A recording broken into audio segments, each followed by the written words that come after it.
बिस्मिल्लाहिर्रहमानिर्रहीम। हमारा आज का टॉपिक है फिजिकल बाउंड्री कंडीशंस। पहले हमने काइनेमेटिकल बाउंड्री कंडीशंस पढ़ी थी। आज देखते हैं फिजिकल बाउंड्री कंडीशंस क्या है। कहता है जी, in addition to kinematical boundary conditions there is also a physical और or dynamical boundary conditions which must be satisfied. For an inviscid fluid, inviscid fluid से मुराद ऐसा फ्लूइड जिसकी विस्कोसिटी जीरो। और an inviscid fluid in contact with the rigid surface. अब surface fixed भी हो सकती है, मूविंग भी हो सकती है, और उस पर फ्लूइड जो फ्लो कर रहा है वो इनविसिड फ्लूइड है। The additional condition to be satisfy is that fluid pressure must be normal to the surface.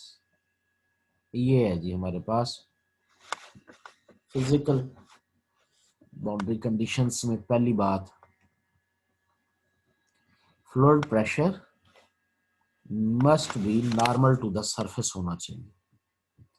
लेकिन अगर दो इनविसिड फ्लूइड हों तो फिर उन दो इनविसिड फ्लूइड को सेपरेट करने के लिए एक सरफेस एस होगी। In case of two inviscid fluids presenting a surface of separation S, दो इनविसिड फ्लूइड्स जो कि सेपरेट हो रहे हैं एक सरफेस एस से, the condition to be satisfied is that, कौन सी कंडीशन अब इस वक्त पूरी करना जरूरी होगी? इन दो इनविसिड फ्लूइड्स के दरमियान एक सरफेस एस को बहाल करने के लिए the condition to be satisfied is that the pressure must be continuous at the surface as we pass from one side of the surface as to the other। जो fluid pressure है वो continuous होना चाहिए। Remember that natural boundary or our surface of separation exist between two immiscible fluids। कहता है कि ऐसे दो फ्लूइड्स जो मिक्सअप नहीं होते उनके दरमियान नेचुरली एक बाउंड्री क्रिएट हो जाती है, एक इमेजिनरी बाउंड्री उनके दरमियान होती है। जैसे कौन से दो फ्लूइड्स? फर्स्ट ऑफ ऑल, अगर ऑयल और वाटर ये दो फ्लूइड हों तो उनके दरमियान एक नेचुरल किस्म की बाउंड्री क्रिएट हो जाती है जिसकी वजह से ये दोनों फ्लूइड्स इमिसिबल रहते हैं। और wind blowing over water or a bubble through a liquid. Second example है wind blowing over a water.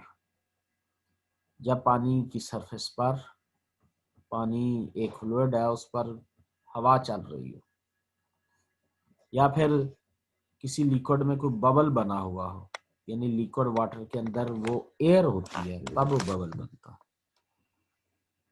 तो ये जो तीन एग्जांपल्स हमने देखी हैं इन तीनों में एक इमेजिनरी सरफेस क्रिएट हो जाती है, एक नेचुरल सरफेस आ जाती है जिसकी वजह से दोनों मिक्सअप नहीं होते।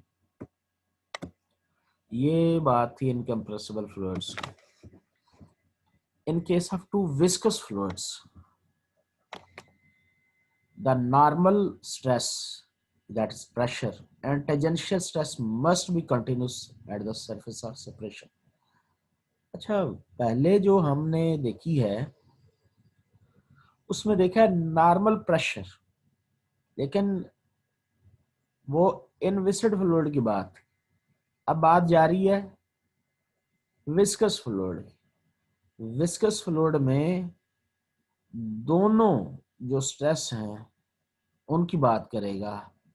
नॉर्मल स्ट्रेस यानी Peshawar, sorry pressure, normal stress that is pressure, and tangential stress यानी sharing stress must be continuous at the surface of separation.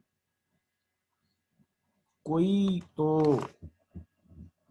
एक नेचुरल जो सरफेस है दोनों फ्लूइड्स के दरमियान क्रिएट हो जाती है, उस जो सरफेस क्रिएट हो जाती है दो फ्लूइड्स के दरमियान, उसको हम सरफेस ऑफ सेपरेशन का नाम देते हैं। Thus, if one fluid has normal stress sigma II and tangential stress sigma ij at the surface of separation, एक फ्लूइड की बात है, तो the second fluid must have the same normal and tangential stress। Second fluid की भी normal stress ये होनी चाहिए सिग्मा आई जे, और सेकेंड फ्लूइड की भी टेंजेंशियल स्ट्रेस ये होनी चाहिए सिग्मा आई जे। नॉर्मल स्ट्रेस की सिग्मा आई आई और टेंजेंशियल की सिग्मा आई जे, ये वो चीज़ें हैं जो जिनसे इन्हें रिप्रेजेंट किया जाता है, नॉर्मल स्ट्रेस और टेंजेंशियल स्ट्रेस को, in the region immediately adjacent to the first fluid। Thus the surface of separation S, जो सरफेस ऑफ सेपरेशन होगी वहां पर अगर हम दो फ्लूइड ये लेते हैं, एक वाटर दूसरा एयर, तो sigma I I eight the surface जो वाटर के लिए वैल्यू होगी वही सरफेस ऑफ सेपरेशन एस पर सिग्मा आई आई एयर की नॉर्मल स्ट्रेस की वैल्यू होगी, और सरफेस पर टेंजेंशियल स्ट्रेस सिग्मा आई जे वाटर का एट, ये सबस्क्रिप्ट बता रहा है एट सरफेस इन वाटर, वही वैल्यू होगी एट द सरफेस जब sigma I J at surface air की होगी, तो ये सेम होनी चाहिए।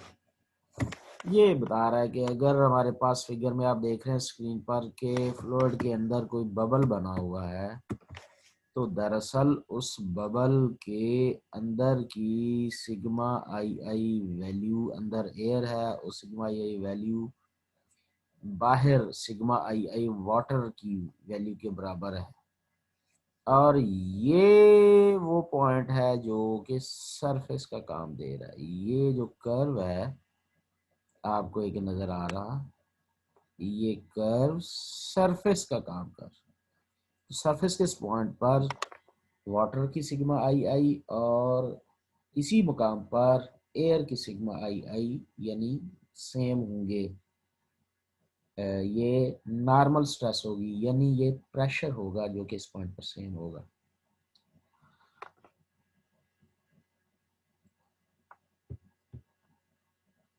लाइकवाइज ये हमारे पास वाटर है और ये वाटर की एक सरफेस है, ऊपर एयर है, हवा है, तो जो एयर की वैल्यू होगी एट द सरफेस पर सिग्मा आई आई, वही सिग्मा आई आई सरफेस पर वाटर की। ठीक है जी, तो ये हमारे पास बाउंड्री सरफेस या डायनामिकल कंडीशन थी। अब हम देखें बाउंड्री सरफेस के बारे में कुछ और पढ़ते हैं। A surface is called boundary surface if it always consists of same fluid particle।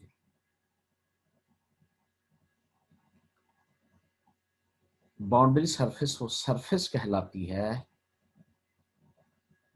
Fluid के अंदर जो जब सब के सब एक जैसे फ्लूइड पार्टिकल बना रहे होते हैं वो शीट, तो वो फिर हमारे पास बाउंड्री सरफेस कहलाती है। अब देखते हैं mathematical condition for the surface to be a boundary surface. हम ये बात जानते हैं मल्टी वेरिएबल कैलकुलस में हमने ये पढ़ा था, किसी सरफेस को जनरली ऐसे रिप्रेजेंट कर सकते हैं, capital F of x yz and t equal 0. तो इसकी ये सरफेस बाउंड्री सरफेस जब बनेगी तो उसकी कंडीशन क्या होगी, ये हमें तलाश करनी है. Let P be a arbitrary point on moving body surface. ये है जी सरफेस की equation, where fluid velocity v and the velocity of the surface u. हमारे पास फ्लूइड की वेलोसिटी v है जबकि मूवेबल सरफेस की वेलोसिटी u है. Now in order to maintain the contact between fluid and the surface,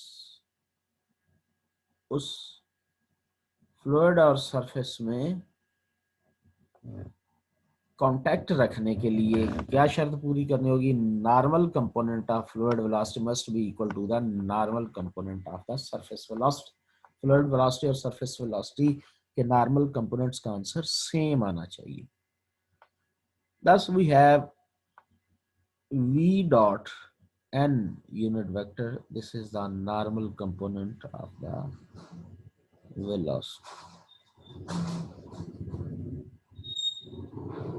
Normal component of fluid velocity must be equal to the normal component of the surface. V dot n equal u dot n. अब इस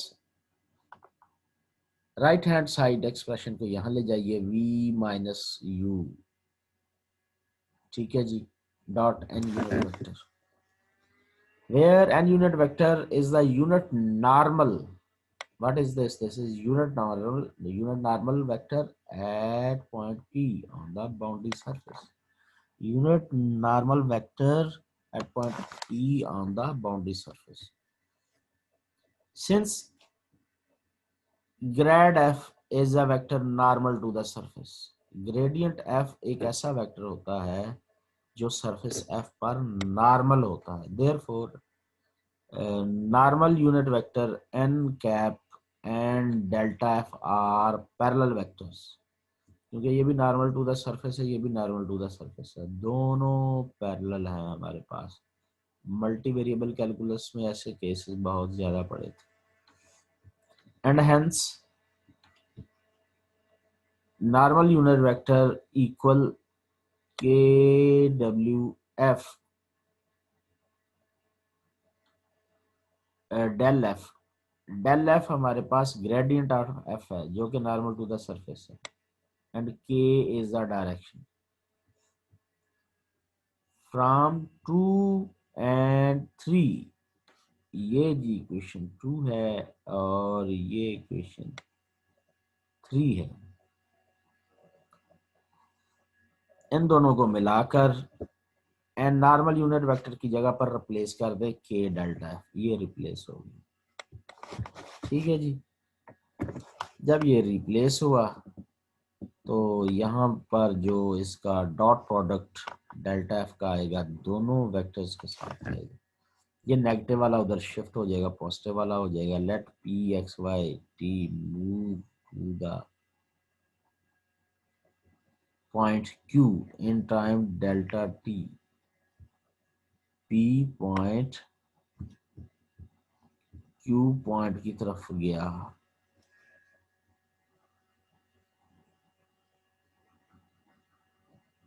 जब ऐसा होगा कि P Q की तरफ जाएगा in time delta t, since Q also lies on the same boundary surface, तो Q भी उसी बाउंड्री सरफेस पर वाक़ई है, तो ये उस सरफेस को सेटिस्फाई करेगा.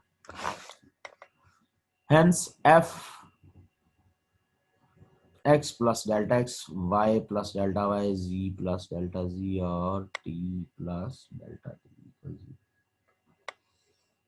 This equation is a consequence of the fact that a point on the boundary surface remains on the boundary surface. तो ये जो इक्वेशन है किस फैक्ट की तरफ इशारा करती है, ये उस रिजल्ट की तरफ इशारा करती है कि a point on boundary surface always remains on the boundary surface.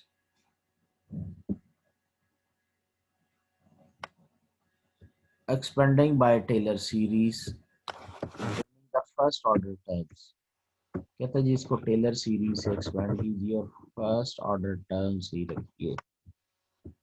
ठीक है जी, टेलर सीरीज की मदद से आपको पता है कि सबसे पहली टर्म वैसे ही आती है, फिर partial F over partial X into delta X, partial F over partial Y delta Y, partial F over partial Z delta Z plus partial F over partial T delta T equal 0। ये अब हमारे पास Taylor series expression apply करने से ये form बन गई। तो इक्वेशन 1 जो थी हमारे पास वो सरफेस की इक्वेशन थी,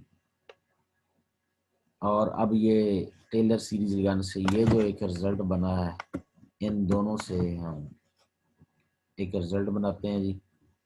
इक्वेशन 1 में हमने इसको 0 कहा था, ये तो 0 हो गया, और यहाँ partial F over partial X delta X यही बच जाएगा सारा एक्सप्रेशन। ठीक है जी, अब partial F over partial X,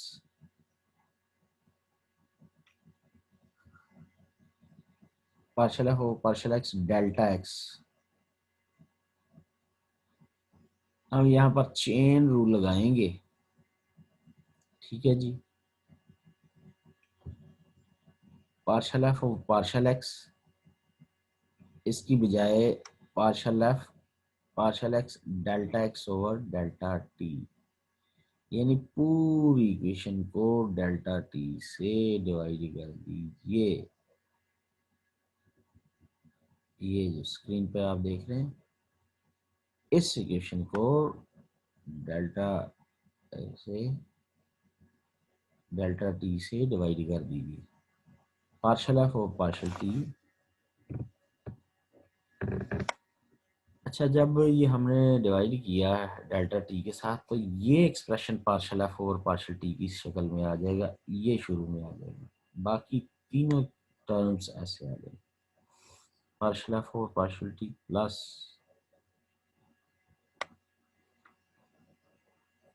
delta delta X over delta T. अच्छा ये हमारे पास जो इस वक्त ये वाला एक्सप्रेशन है ना, ये डॉट प्रोडक्ट है दो वेक्टर्स, ये एक कंपोनेंट, ये दूसरे वेक्टर का कंपोनेंट, ये एक वेक्टर का, ये दूसरे का कंपोनेंट, तो इसको डॉट प्रोडक्ट की फॉर्म में लिखिए। तो delta X over delta T I, delta Y over delta T J, और इस तरह से partial F over partial X I plus partial F over partial Y J. तो इस एक्सप्रेशन को डॉट प्रोडक्ट की शक्ल में लिखा गया, partial F over partial T.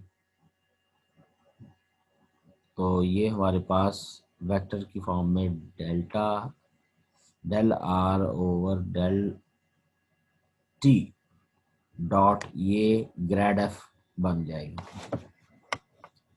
ठीक है जी, अब टेकिंग लिमिट, जब लिमिट लेंगे आप डेल्टा टी अप्रोचेस टू 0, तो फिर हमारे पास ये जो रिजल्ट है इसकी लिमिट लें तो ये D R over D T बन जाएगा, जो कि यू वेलोसिटी को रिप्रेजेंट करेगा।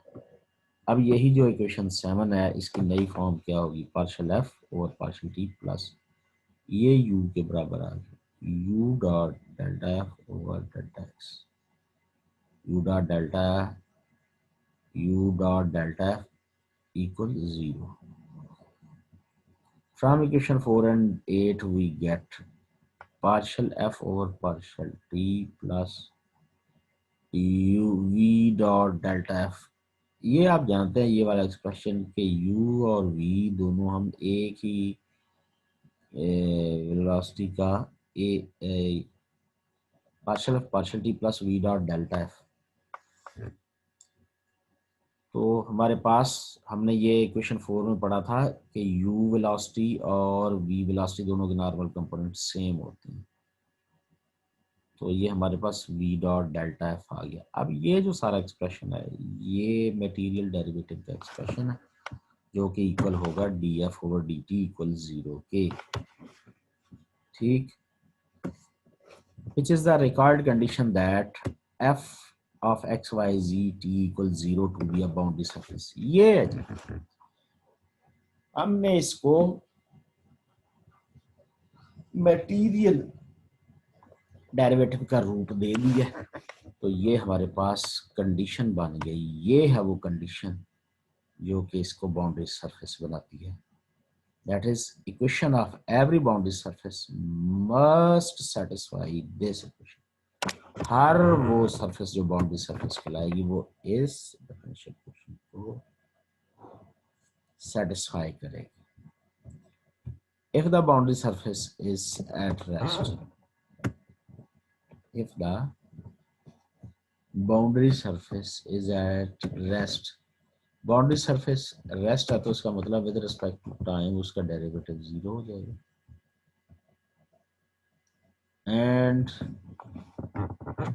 कंडीशन ये जो 9 है रिड्यूस टू किसके इक्वल हो जाएगा, u partial F over partial X plus v partial F over partial Y plus w partial F over partial z। ठीक है जी। अच्छा, अब इसकी नॉर्मल वेलोसिटी कैसे कैलकुलेट करेंगे?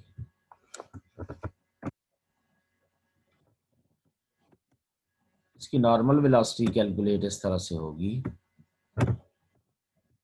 u dot normal unit vector. ठीक है, अब u dot normal unit vector, हमने ये बात पढ़ रखी है कि ये वाला वेक्टर और ये पैरेलल है, तो फिर del F over del F mod, ठीक है जी, और ये एक जैसे होंगे। तो u डॉट हमारे पास क्या आ गया, del F over delta F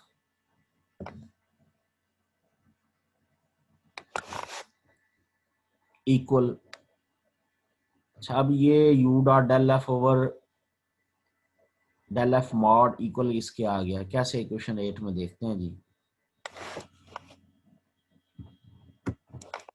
इस पूरे एक्सप्रेशन को जरा पिछली इक्वेशन से चेक करते हैं।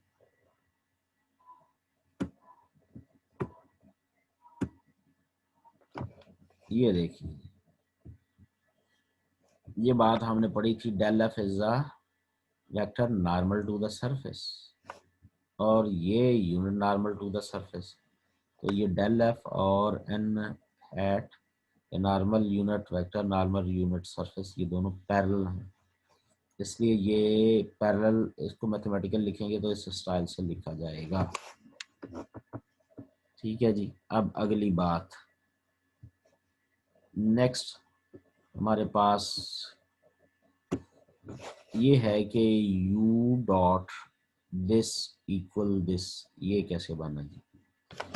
कहता है जी क्वेश्चन 8 में देखें, ये देखिए,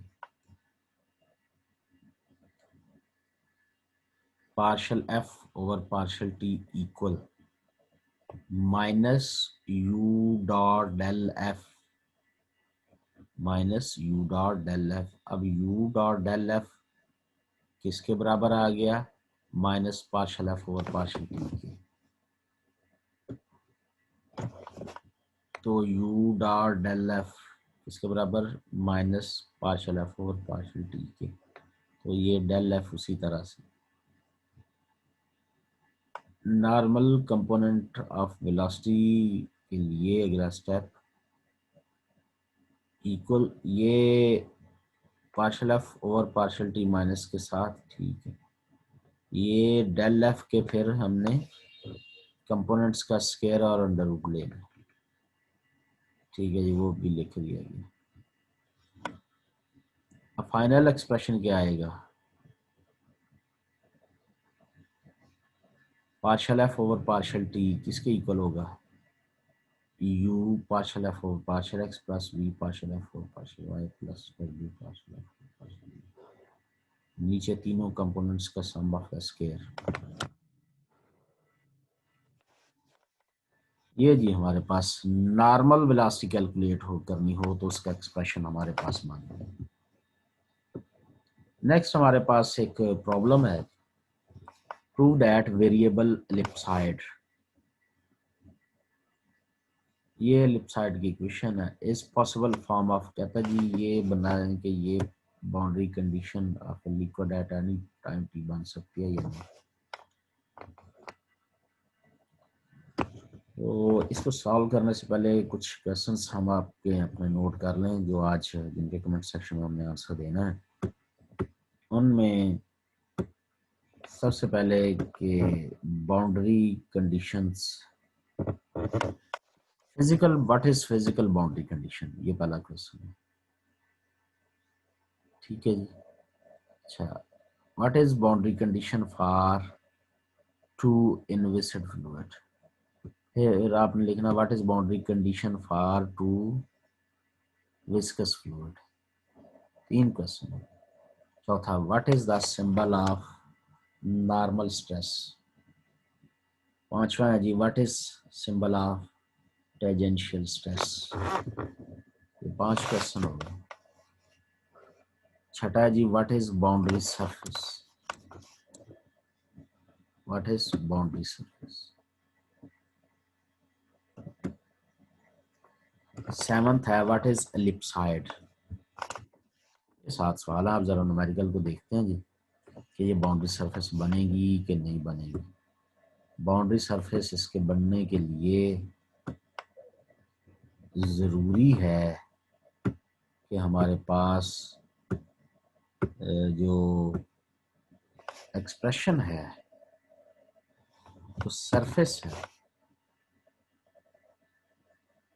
वो इस कंडीशन को फुलफिल कर लेगी। ये है जी वो कंडीशन, ये सरफेस बनने के लिए। ये हमारे पास एफ यानी ellipsoid surface will be a possible form of boundary surface if it satisfies the condition partial f of partial t। यानी ये हमने मटेरियल डेरिवेटिव का जो एक्सप्रेशन बनाया था ये वही है। Partial F over partial T तो यहाँ से आएगा, ठीक है। Partial F over partial X वो भी यहीं से एक्स के लिहाज से derivative, partial F over partial Y और partial F over partial Z, तीनों को इससे कैलकुलेट कर लेना आपने। ठीक है जी। ये x के लिहाज से डेरिवेटिव, y के लिहाज से जी का, और चौथा t के लिहाज से। अब इन्हें इस इक्वेशन में पुट कर दीजिए। इक्वेशन में चारों वैल्यूज लग गई। अब जो कॉमन हो सकते हैं उन्हें कॉमन कर लें। ठीक है। अब ये थर्ड टर्म और फर्स्ट, इनमें कॉमन की पॉसिबिलिटी है। 2x ओवर स्क्वायर के square t4 common, u minus 2xt likewise. फिर दो टर्म से 2k t स्क्वायर वाई और v स्क्वायर कॉमन करें, v plus V over T likewise. फिर आगे हम कॉमन करेंगे 2k t square Z over C square इसके साथ और इसके साथ, w plus Z over T बच जाएगा। ये जो हमारे पास इक्वेशन 2 है, ये जो नजर आ रही है, ये सेटिस्फाई होनी चाहिए किसके लिए, बाउंड्री सरफेस के लिए। Equation 2 is satisfied if we choose, अगर ये हमारे पास 1 2 3 ये तीनों एक्सप्रेशन जीरो आ जाए तो रखे हैं जीरो के बराबर, यहाँ से u v और w की वैल्यू आ जाएगी हमारे पास।